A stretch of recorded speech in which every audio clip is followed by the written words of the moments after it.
Assalamualaikum dan salam sejahtera. Saya Nur Fariska Abdul Hamid, wartawan TVP SS Merbau. Hari ini berlangsungnya Sukma buat julung kalinya diadakan di SMK Merbau, iaitu sukan softball bagi kategori wanita. Mari kita saksikan temu bual bersama pemain-pemain softball yang hadir pada hari ini dan juga paparan menarik pada hari ini.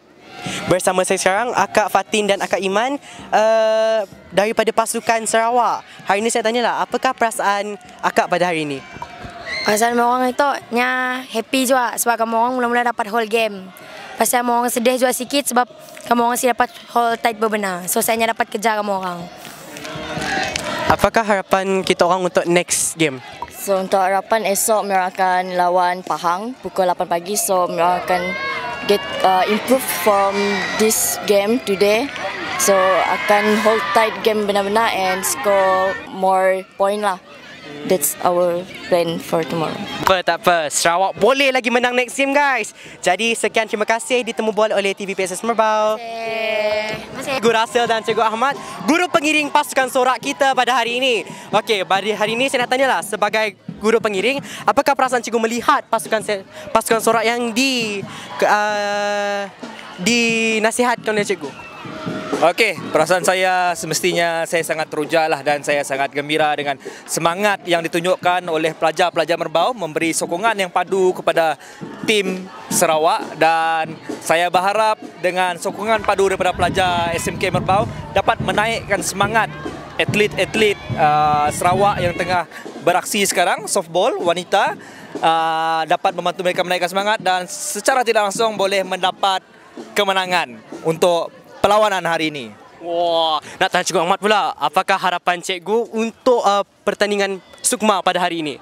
Saya berharap agar Sarawak menang terhadap lawan Sabah lah untuk kategori softball wanita. Jadi cita-cita saya amat tinggi lah untuk Sarawak kali ini memandangkan berlawan di tempat sendiri. So saya harap Sarawak boleh mengambil peluang untuk menang lah, untuk menentang Sabah. Nak tanya, agak-agaknya siapa yang akan menang untuk pertandingan hari ini? Terima kasih. Semestinya tim apa? Tim Sarawak lah, Tomok lah. Sorry ya Sabah, tim Sarawak. Doi. Terima kasih kerana sudi meluangkan masa. Okey, sama-sama. Sama saya Akak Dania dan Akak Sabrina, penyokong pasukan Sabah pada hari ini. Baiklah, hari ini saya nak tanya kepada dua saudari. Hari ini saya tanyalah, apakah perasaan saudari pada hari ini? Perasaan saya sangat gembira dan juga excited for today match. Sabah menentang Sarawak. Will be a big match. Home. Also very bangga with my sister Sukong Sabah. Okay. Bersama saya sekarang Tuan Lee dan juga Tuan Wahid. Hari ini saya nak tanyalah, apakah perasaan mereka menghadiri pertandingan Sukma pada hari ini? Dipersilakan Tuan.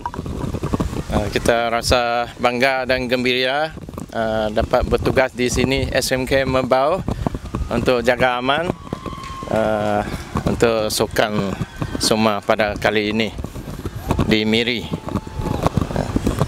Saya nak tanya pula lah, apakah harapan Tuan untuk pertandingan Sukma pada hari ini? Berharap semua berjalan lancar dan harap tim Sarawak akan dapat champion lah, cemerlang lah. Terima kasih Tuan. Sekian sahaja berita TVP SS Merbau pada hari ini. Saya Nur Fariska Abdul Hamid, wartawan TVP SS Merbau, melaporkan berita TVP SS Merbau. Sekian, wabillahi taufiq wal hidayah. Wassalamualaikum warahmatullahi wabarakatuh. Dan jumpa untuk masa akan datang. Bye.